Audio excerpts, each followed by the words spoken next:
Elon Musk அவர்கள் வந்து American சொல்லிட்டு நம்ம எல்லாருமே நினைச்சிருப்போம். ஆனால் அவர் வந்து அமெரிக்கன் கிடையாது. அவர் வந்து ஒரு சவுத் ஆப்பிரிக்கன். அவர் வந்து ஜூலை 28ஆம் தேதி 1971ஆம் ஆண்டு வந்து சவுத் ஆப்பிரிக்காவில் பிறந்திருக்காரு.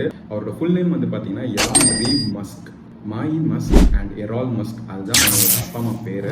1989 வந்து அவர் கனடாவுக்கு வந்து குடியேறாரு ஃப்ரம் சவுத் ஆப்பிரிக்கா. ஸோ கனடாவில் வந்து அவரோட லைஃப்பை ஸ்டார்ட் பண்ணுறாரு. அங்கே வந்து அவர் ரொம்ப நாளாகவே இருக்கிறனால அவருக்கு வந்து கனடியன் சிட்டிசன்ஷிப்பும் அவர் வந்து வாங்கியிருக்காரு. அதை தொடர்ந்து வந்து பார்த்தீங்கன்னா 2002 தான் அவர் வந்து யூஎஸ்குள்ளேயே வராரு. ஆல்மோஸ்ட் வந்து 23 இயர்ஸாக யூஎஸ்ல இருக்காரு.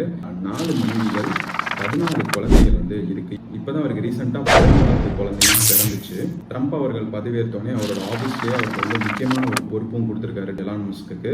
எலான் மஸ்க் வந்து இப்போ பிரசிடென்ட் ட்ரம்ப்போட அட்வைசராகவும் இருக்காரு ஓவல் ஆஃபீஸில்.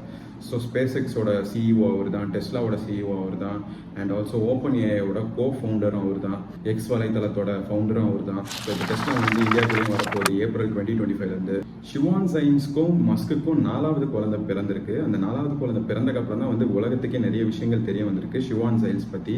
ஷிவான் சைல்ஸ் வந்து நியூரலிங்க் கம்பெனியோட டைரக்டர். 39 வயது ஆகுது இப்போ இந்த 4வது குழந்தை பிறந்தக்கப்புறம் தான் தெரியுது ஷிவான் சைல்ஸோட அம்மா வந்து ஒரு பஞ்சாபி அப்படின்னு சொல்லிட்டு. ஒரு இந்தியன் ரூட் வந்து இப்போ யூஎஸ் மஸ்க் ஃபேமிலியிலுமே இருக்கு அப்படிங்கிறது வந்து ஒரு குறிப்பிடத்தக்க ஒரு விஷயம். அண்ட் ஆல்சோ வந்து டெஸ்லா இந்தியாவுக்குள்ள வரப்போகுது April 2025. So Musk era is going to start.